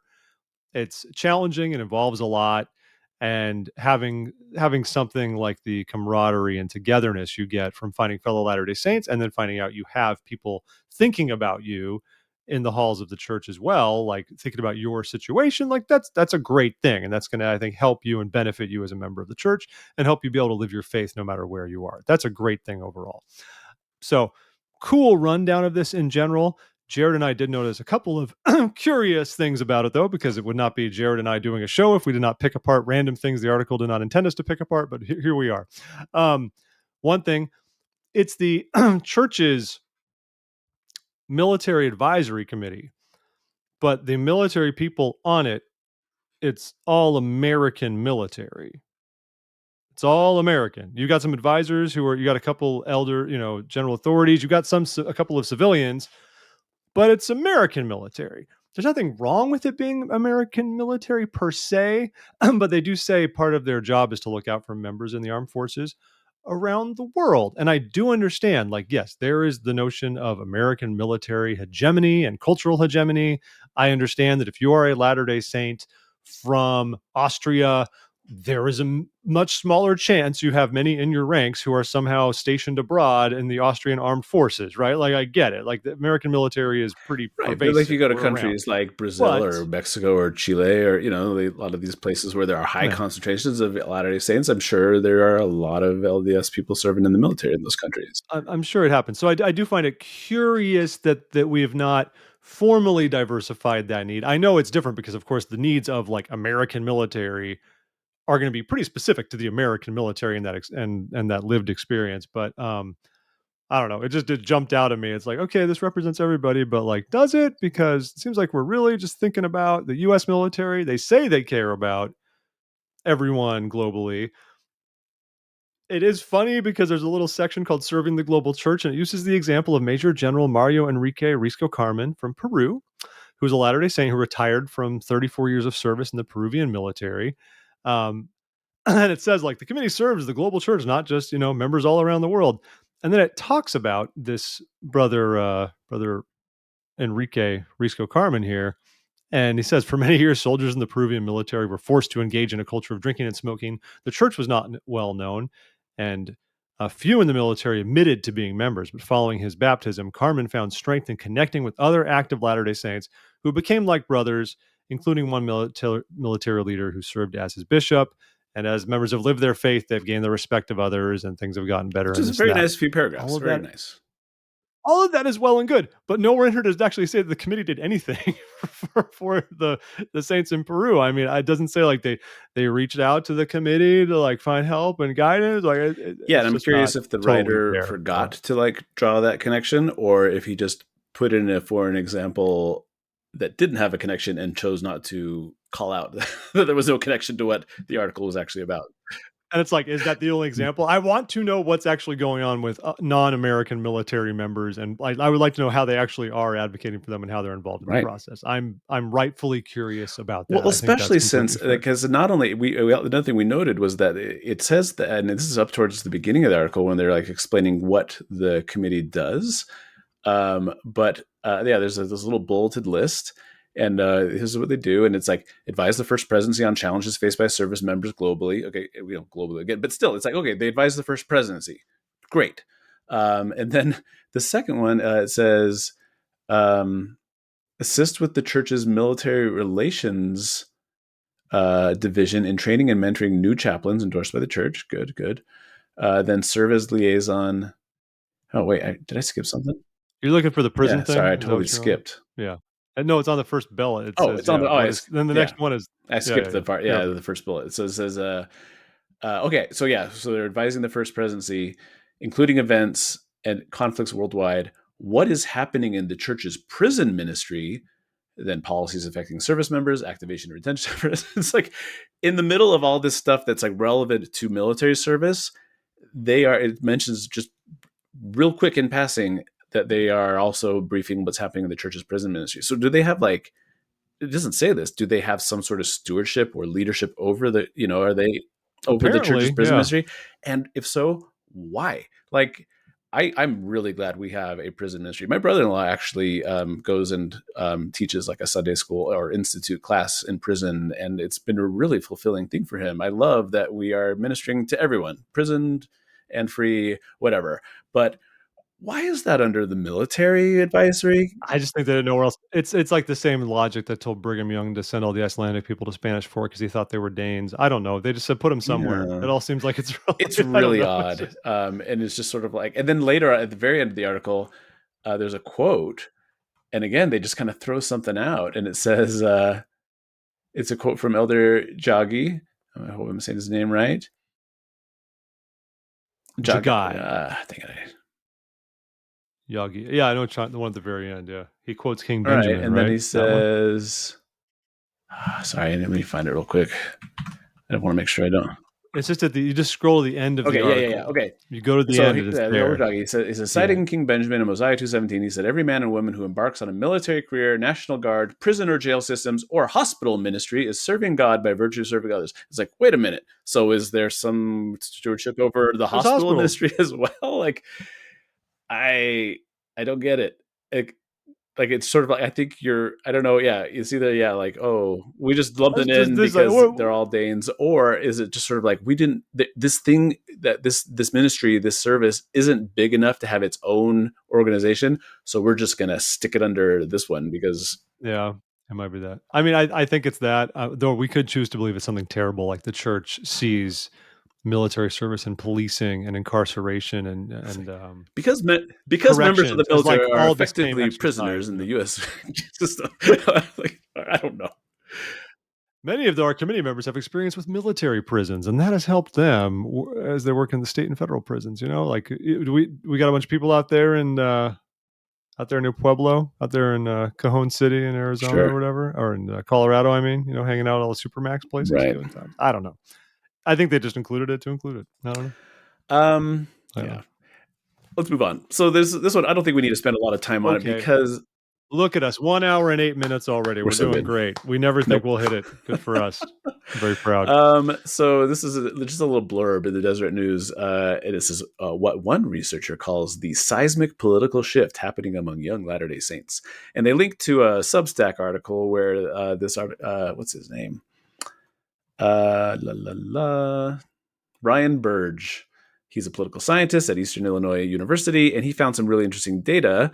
And it suggests that, like a lot of people are saying, like to say and sort of anecdotally observe that young people are fleeing the Republican Party in general in the United States. And he says, well, really, evidence is showing that that's not necessarily the case. And his data is all through the filter or lens of religious affiliation. And so he's like pointing out that there are really big exceptions to that observed trend, such as young Okay. Black Protestants are identifying more Republican than they have in the last decade and things like that. So we're seeing, in some places, actually some demographics are gaining in Republican numbers. But he did say the exception to that is young Latter-day Saints. And he had some interesting charts showing that, uh, both with Trumpism as well as American conservatism and the Republican Party, on all of those things, when you look at some like these LDS young people demographics, more and more, and it's not like we're seeing a majority of people saying I'm a Democrat now, but we're seeing fewer and fewer identifying themselves with being part of the Republican Party or being conservatives or being pro-Trump. And that was super interesting. And it was a good little article. But he does point out at one point that the big grain of salt that we have to take all of this with is that we've got a really small sample size to work with when we're studying young LDS people and their political affiliations. Yeah. So you really have to imagine a decent margin of error, because we just, the size of young Black Protestants sample size, or young Catholics, etc. That's a lot bigger number, and you can extrapolate and confidently feel like you're observing a trend.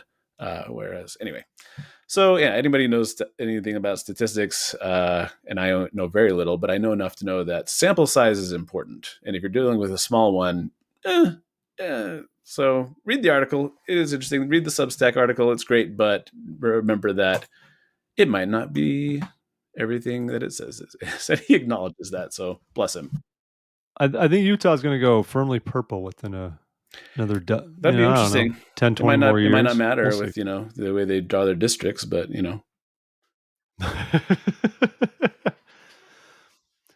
we're all going to hope and pray the fourth becomes competitive again. The fourth or the first? Which was the one that had been? I think it was the first. But again, now the district runs right. The district is run right. They bisect the city of Salt Lake. So it's also so gerrymandered. Anyway, hey, earlier I was talking about Central Asia. Let's jump a little bit. Let's jump across the Caspian Sea towards the beautiful Caucasus region of the world, to a land, one of the so-called oldest Christian nation in the world. They often fight with Ethiopia about this kind of thing here. Good old Armenia, folks, former Soviet Republic of Armenia, capital Yerevan. Of course, much of historic Armenia took up parts of what is now eastern Turkey. The spiritual home for many Armenians is famed Mount Ararat across the Turkish border, visible from Yerevan, a large stratovolcano, and the purported home of Noah's Ark. That is where many people believe Noah's Ark sits. Or sat before it. There's your Armenia stuff. Now, Armenia sits in the Caucasus region, of course, which is south of the Caucasus Mountains. The other side is Russia and some Russian republics. You might have heard of places like Chechnya, Dagestan, Ingushetia, right? You've heard of all these places, Kalmykia.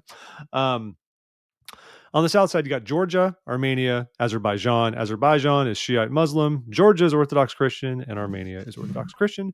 Little wedge over there. Interesting part of the world with a lot of history.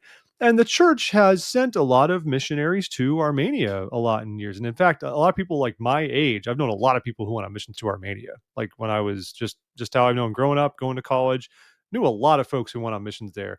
And that definitely coincided with what we saw a number of years ago when the church organized a stake in Armenia, which is super cool. I mean, when you see, I love seeing the first stake organized in comparatively far-flung parts of the world where you don't necessarily expect that to happen. I mean, like when they first organized the stake in Ukraine, that was the first one in the whole former communist bloc. That was very cool, right? Now there's a stake in Hungary, there's a stake in the Czech Republic, there's a stake in Albania. So Armenia has a lengthy history with the church, and they organized a stake. And then about 3 years later, they unorganized the stake because they had a lot of problems. And most of what I know about it is anecdotal, but I've heard things about there was people taking offense. There are reports of members skimming some off the top, more or less. And that causes some issues, and a lot of people left, and they had to unorganize the stake and kind of like try to bolster the saints and start anew. Which, by the way, all of that is a good reminder to me of the real importance of why we do tithing the way we do. That's why you keep the white slip and the yellow slip. That's why you have two people at all times. And that's why you have two people at all times, because it's one thing, like if you didn't have those records and somebody got cash, you could just take some cash, but it makes it a little bit harder if you have a lot of the paperwork. Part of that is that's the whole point, to stop fraud and things like that. Anyway, that was my long way of saying that Elder Ronald A. Rasband of the Quorum of the 12 Apostles traveled to Armenia to visit the saints there. I actually did not read in the article if he is, I don't know if he's the first leader at his level to travel to Armenia or not. I have to think somebody's been there since before then. But still very cool, because how much would you love it if you're a saint way out in Armenia? You have endured what they have, kind of the rise and then like somewhat collapse of the church very quickly in their country. And here you have an apostle who is happy to come visit you and shore you guys up and help you feel loved and known from Salt Lake. And I think that's great. And he visited the saints and of course just kind of talked about that. And I appreciate that he spoke outside of his other meetings with missionaries and young adults. He spoke somewhat frankly about the fact that like there used to be a stake here and members declined and they're trying to rebuild the branches and get it all together. And Elder Rasband said, I want to say to you, if there has been anything that has offended you or hurt your feelings in the past, I hope you will forgive the church leaders and I hope you will forgive each other. Jesus Christ wishes to build up his church in Armenia and Georgia. We need you, brothers and sisters. We need every one of you. There's the mission there is the Armenia, Georgia mission. And so they were all there together. Another curiosity, Armenia got a stake and Georgia is also Christian. And Georgia's pretty much like more democratic and more prosperous than Armenia, but weirdly has not had much traction at all with church members. It's like Greece, like just nothing goes down there. It was like a branch and it just doesn't pick up. Anyway, this is just me nerding out as a geopolitical person. I think it's terrific that Elder Rasband was able to go there, meet with the saints, and share some apostolic love with them and help them grow. And I hope the church in Armenia can get its footing, come back to what it was, but better than ever. Let's all Real quick, just before we leave this ethnogeographic portion, I just wanted to revisit something you said about sort of like the rivalry between Ethiopia and Armenia. And my understanding, and please correct me if I'm not correct on this, is that Ethiopia identifies as the oldest Christian nation because the Coptic Christian sect is sort of the most outside of, the original church organized in Jerusalem, as we would think of it, by Jesus and by Paul and everything. But the Coptic Christian sect, which is based out of Ethiopia, is sort of like the oldest recognized, like organized body of Christianity. Whereas Armenia, I believe their claim to fame is that they were the first nation in the world to adopt Christianity officially as their state religion. as a state religion. So I think that's why there are there's two different ways of claiming it. It's kind of like the Brazilians claiming to be first in flight versus the Wright brothers, when really the Brazilian guy just was really good at dirigibles, at propelled dirigibles, whereas the Wright brothers were like, no, we have heavier than air. They created right, lift. yeah. Anyway, but so let's just agree to disagree. Yes. Fine. I just resolved the whole Ethiopian Armenian thing by saying let's agree to disagree. I'm good at this. I appreciate it. Let's continue, though, our world tour by visiting BYU, Hawaii, where it was a fun article. I think was this also from the Church News? It was a good little article. And they talked about... We're sticking mostly with state-run media That's on right. this episode this week. That's kind of our... Apparently, every year, BYU Hawaii does a big culture night, which is really cool because, if you know, BYU Hawaii, really the intent for establishing it there was not just to be a school for, there's obviously a very large Polynesian population of the church, but also because it's like right out there in the middle of the Pacific. The idea was that people from all over that part of the world, whether it's Polynesia or East Asia or South Asia or Australia or wherever, like that would be a draw that you could come to a church school in Hawaii. And so part of to recognize and celebrate that, and also they were like kind of making it sound like, and also to help students combat homesickness, they do this big culture night where students can organize performances to showcase dances or songs or whatever from their home cultures. And it was really cool because as I was reading this and they were showing some cool pictures of these dances, and there's students from China and students from different countries in Polynesia and all over the place, and all their different traditional costumes and everything. It reminded me of, the closest thing I've ever experienced to that was at BYU Provo, where they would do Christmas around the world. And that was a celebration of world cultures through dance. The difference there is that that was mostly a lot of white North American students who were learning folk dances and things to pay homage to and like celebrate other cultures. and educate themselves and us, the viewers, about that. Whereas this is actually, people from those home cultures demonstrating and saying, "Hey, this is me. This is where I come from." And I don't know. I just thought it was really It's cool, and I cool. think I would love to someday go back to Hawaii. I've only spent a very few days there on a business trip once. I'd love to go back and maybe plan it so I could go to Culture Night at Hawaii, if you're allowed to go as a non-student. I just think it would be really cool to Sure. watch. And then you got to sneak into the PCC. I did go to the PCC. Like I had I think a 5-day business trip, and then I tacked on like 3 days because I was very poor. It was my first job out of college, and so I couldn't really afford to like stay an extra week in Hawaii. But I was like, I got to stay a few days because I was stuck on a Marine Corps base, Kaneohe Bay. I was just there up there, which is great. Then you're not even No, that and it was far up the road. beautiful You go because up it's the right road a on the little bit, water and fly everything. But still, I was like, I didn't leave the base hardly, except for like dinner late at night when we were done with our long work days. Well, it's good. They have a Carl's Jr. there. Oh so yeah, that's exactly where we were eating.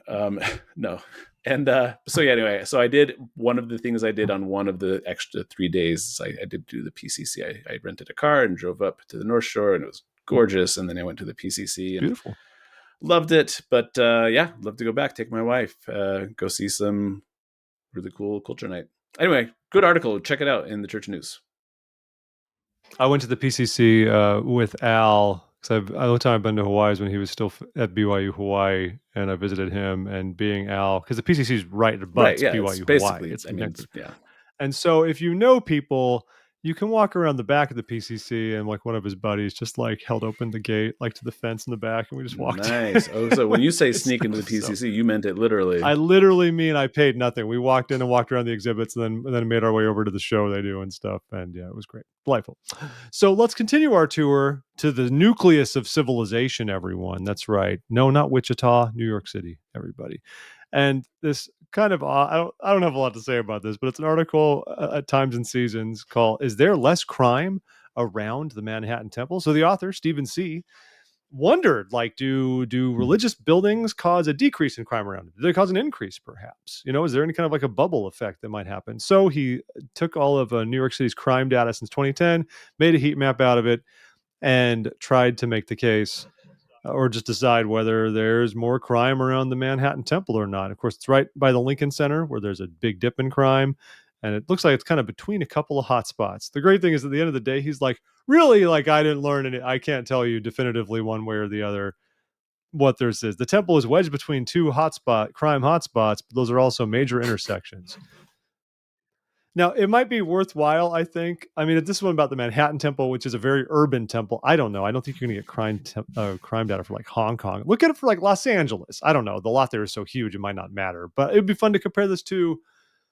I don't know what other examples you have that are perfect. A lot of temples are built in bougie suburban areas where I don't think this would be as much of a thing. I don't know. I mean, like the thing that I thought of when I was reading this really funny little article where he concludes that he can't make any conclusions. Is that I do know that back in like kind of like the late 90s, early zeros, the neighborhood around the Mesa Temple was seen to be like visibly deteriorating. It was seedier, and so and crime rates and things like that did go up a little bit. I mean, it wasn't like it ever turned into like that was terrible area. Sorry.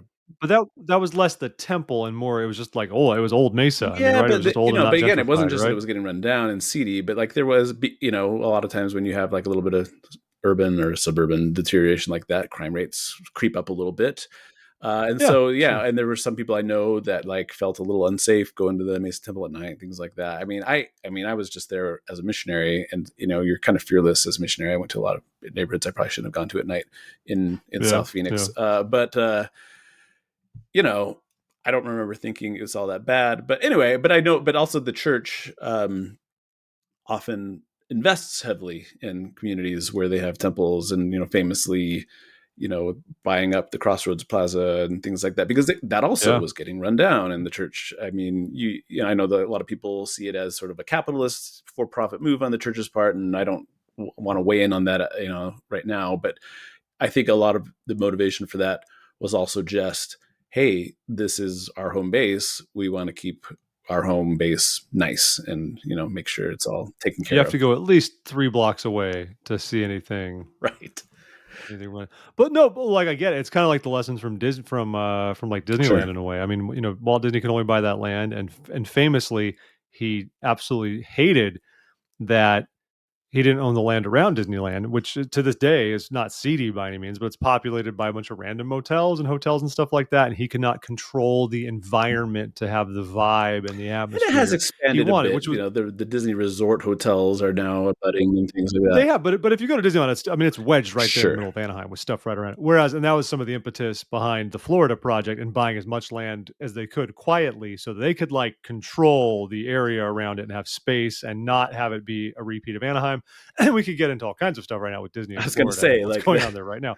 But there's some pushback on that. we'll almost I will spare that. But yeah, I mean, I get it. Yeah, the church. I mean, they invested in the Mesa Temple area. I mean, that's a Right. huge effort they undertook recently. They demolished a bunch of homes, rebuilt some stuff, tried to put in some mixed use things, and yeah, we try to protect the area around our buildings. I'm trying to think if there's other ones. Like, what's the area like around the Idaho Falls Temple? You live I mean, close to I live there. very close. I can, when the leaves are off the trees, I can see through one of my windows. I can see the temple spire. So, like, it's like I get to walk there Cool. in about a little less than 10 minutes. So, Okay. it is definitely an older neighborhood. I don't know Yeah. that the church is investing in it, but a lot of people are. Like businesses, like there's been Okay. in the last several years a big push to revitalize downtown Idaho Falls, and that's not only happening with we're seeing new businesses come in and fix things up and start these great little independent shops and restaurants and things like that, but also like the house that we bought was purchased by an investor renovator, and our house is 80 years old, but they totally gutted it and rebuilt it from the studs in, and it's a nice house. The inside it feels like a new home, even though in the outside it has all the charm and character of an 80-year-old home. Uh But then huh. you're seeing a lot of that around in the area around the temple, and it's interesting as you walk or drive through our neighborhood. It's really mixed right now. There's old houses seem a little run down, seem a little beat up. And there's newer places that have been renovated or just kept up well during the years. But like I said, I don't think the church is necessarily investing in the area, but the city is, and individual investors are, and they're hoping to kind of revitalize it and make it Okay. nice. The Saints there have enough faith to do it on their own. They don't need the church to I swoop guess. in. I mean, and I wonder if that's the thing. Unlike the I Saints in wonder if the Mesa. church and Yeah. things like that does kind of hold off and say, well, if we need to, we'll come in and we'll invest and try to make this area nice. But let's see if the free market takes care of it, as the free They market takes might. care of all things in the long run. So, Yeah. Well, it's interesting. I'm trying to think about like older temples and ones that have needed some kind of a like rehabilitation oh, in the area around them. Salt Lake, they're always gonna overprotect. Mesa's a good example. Ogden, they tore down the temple and rebuilt it to redo that whole area around it. So that's a good example. I'm thinking, but then a lot of the other older ones. I mean, I don't know how the area is around the St. George Temple. I think it's mostly I fine. think so. I mean, and that's another It's like area it's okay. that's had been heavily invested in because so many people are retiring there or whatever. Like Hmm. St. George has boomed a lot, and so I don't think they're at risk at this point of like not having people interested in keeping the area nice. So No, it's fine because then you deal with a lot of the other older ones. I mean, like Logan, the cities around it, Manti. There's not a ton there no, that the church has tried to. The church did famously years ago. They bought one of the cross streets there, and there was a big deal because people used to protest during the oh, pageant on this one public street, and now the church owns it, so they can't. interesting. And now there's no pageant either. But um, yeah, it's a good effort. You got to do Yeah, what you but I got to think do. first and foremost, like Oh my gosh, what is this next to the St. George Temple? Are these buildings or is this a sanitation plant? I don't know what's You happening. usually don't see the Sorry, angle continue. with the with that in the picture. No, So, I was just gonna say again, as I love to make these tenuous segues, but more than just the areas around the temple, the church is obviously very interested in renovating and keeping up the temples themselves. Columbus, Ohio, which I believe is a small-ish, a diminutive, a lesser than the larger temples. it's a Hinckley era mini Right. temple. It was Yes, it one of the is. early Hinckley era Marine temples. Anyway, it has just finished being renovated. On Monday, they started their open house, which is running at least this week. I think another week. And so that was just another thing that just popped up in the church news. Nothing huge, or earth shaking about it. It's just Definitely not huge. It's a mini. It's not. but Columbus, Ohio, it's yeah. If you live in the Columbus area and you want to bring non-members or whoever to the temple, now's a good time because it's opening up. And of course, this is another case where it's not as drastically done, but they took a Hinckley era mini temple and have essentially Well, I think rebuilt there were a it. lot of That's lessons why it's learned been because, like I three said, that years. was one of the early ones, and I think they've kind of learned some lessons about how to build a good flow and a good functionality for these not as large temples. And so they probably, yeah, we're just like, you know what, doesn't work as well. But since we're renovating it, let's reformat it a little bit to something that makes more sense. Yeah, this one looks. Yeah, we went to the Richmond open house too a couple weeks Yeah, ago. That was fun. that's Beautiful exciting. building. It felt so chill compared to Mm, DC. I mean, because the DC open house was just a complete zoo. It was great. It was wonderful, but it was a ton of people. They were just, it was like a conga line just going through the whole building like nonstop. Like you barely had time to pause and actually appreciate what was. My big takeaway from it is we went with some friends of ours who were not members, and if Danielle and I had not been there, like to explain to them what it was, they would have like picked up nothing that was happening in the temple at yeah. all because they don't take you on guided tours with a Oh, docent of interesting. sorts who tells you about it. They just have signs put up and you can ask questions if you want. But it was so busy. Richmond, on the other hand, it was like so chill. We were like 2 hours late from our reservations. They didn't care. They just had us park our car next to the How Stake do you Center feel and like just walk I feel in, like and a it lot was of fun. the one thing I really like, even though in some ways temple shape has gotten more generic, there are like these like smaller like considerations of design that they do try to make it fit. And in Richmond, I mean, is an area that's famous for some of its old churches, like the church where Patrick Henry Yeah, did his give me liberty or give me death speeches there in Richmond and stuff. So how do you feel they yeah. did with making the temple kind of fit the vernacular architectural style of the area? Does it fit well? Does it have a good genteel southernness to it? Well, not Richmond's more of an industrial city than people realize, but yeah, I think they did a good job with that. It's got the colonial vibe, but they I think went the extra mile to kind of really sell it and make it fit in there. It still looks like has the look of a modern That's cool. contemporary Latter-day Saint temple, and you wouldn't really Mm-hmm. mistake it. But I like some of the little touches they put on it. And they packed 4 ordinance rooms in that thing too, which actually Yeah. impressed me considering it's only about 30,000 square feet. And it felt smaller on the inside than it seems on the outside, but it was very nice.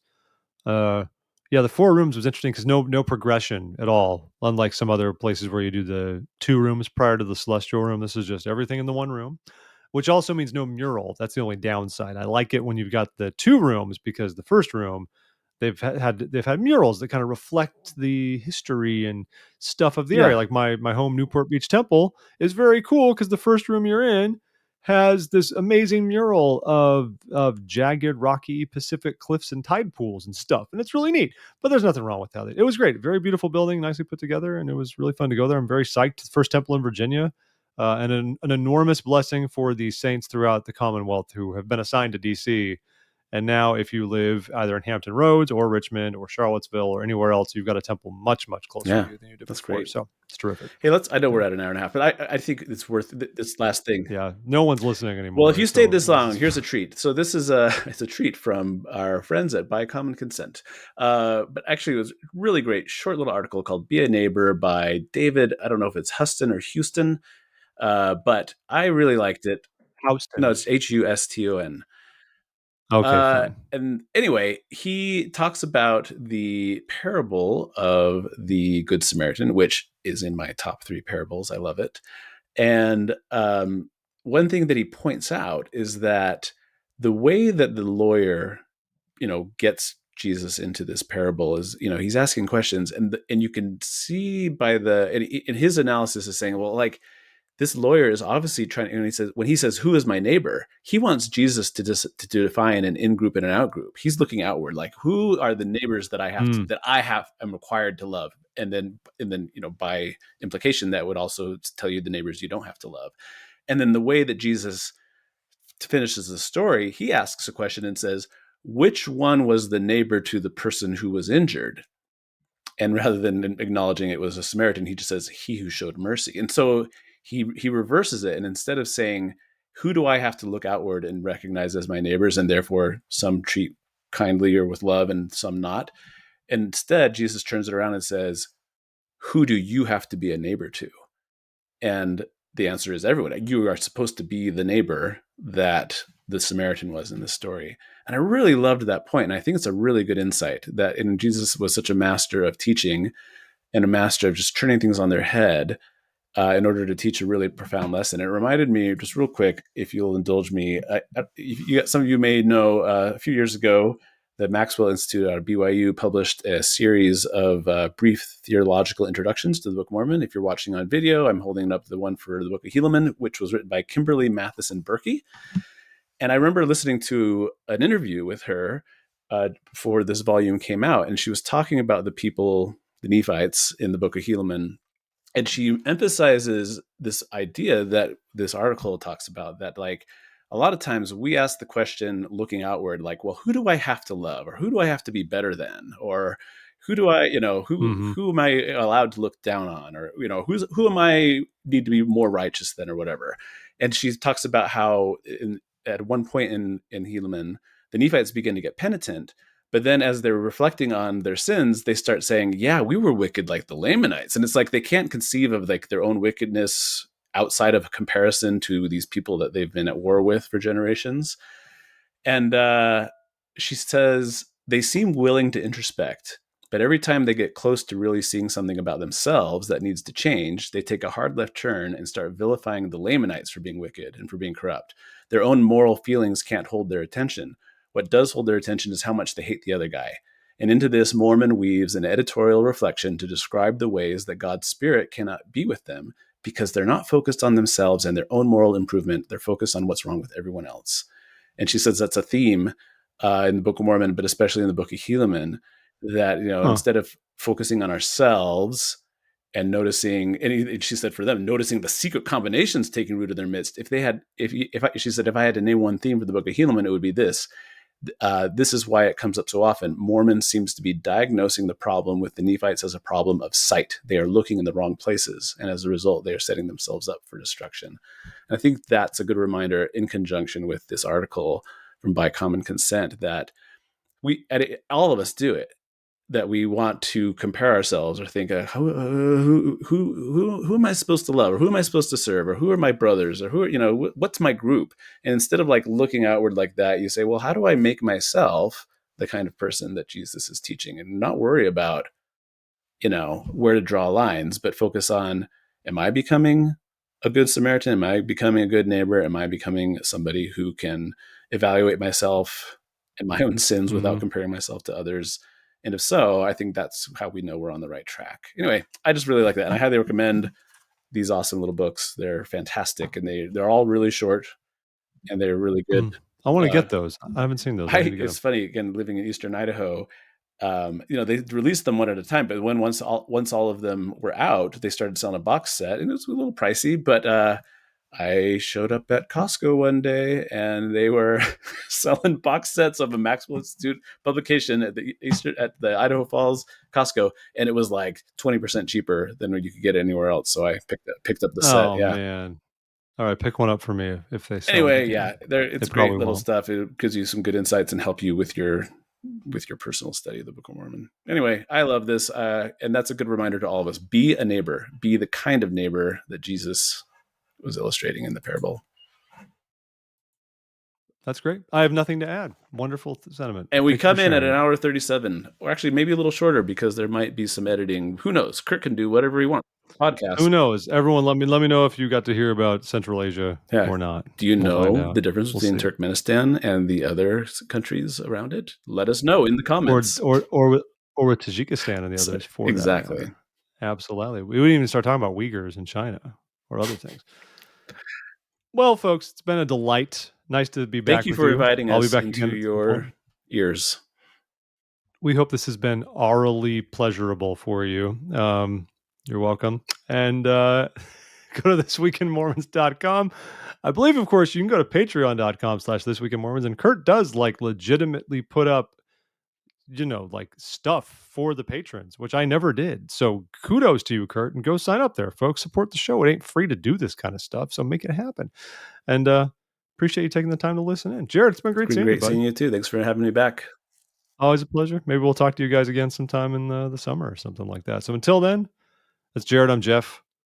This has been This Week in Mormons. Be well, be holy, be happy, and you are not morons. I do love you. Bye-bye.